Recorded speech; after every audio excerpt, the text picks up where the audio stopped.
તો વાત કરીએ જામખંભાળિયાની તો જામખંભાળિયા પંથકના રામનગર વિસ્તારમાં ખેતરમાં કામ કરતી વખતે એક પરિવાર ઉપર જંગલી મધમાખીના ઝુંડના હુમલાએ તબાહી મચાવી હતી। ત્યારે ઘરમાંથી અચાનક ઉડી આવેલા ઝેરી મધમાખી વચ્ચે 4 સભ્યો પર ડંખ આપ્યા હતા અને જેમાં 2 મહિલાઓ, એક પુરુષ અને એક યુવક સામેલ છે। ત્યારે ઘાયલ વ્યક્તિઓને તાત્કાલિક હોસ્પિટલ દાખલ કરવામાં આવ્યા હતા અને તેમની વધુ સારવાર ચાલુ છે। खेती काम करता तो साथे आखो परिवार हतुं।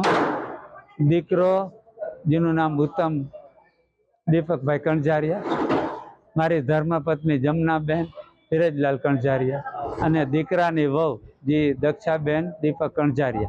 तेमने जंगली मधमाखी जे आपने झेरी कहेवामां आवे छे ए जंगली मधमाखी वाड़ीमां अमे हता अने एकदमनो आम ओछितानो आम कई रीतનું કર્યું તે બધાને એકદમને આમ પીડા થવા માંડી અને અત્યારે સરકારી હોસ્પિટલ જે આપને છે જીતુભાઈ જે મેઘજીભાઈ કરી ગયા છે ત્યાં અમારે સારવાર બહુ સારી થઈ ગઈ અને અત્યારે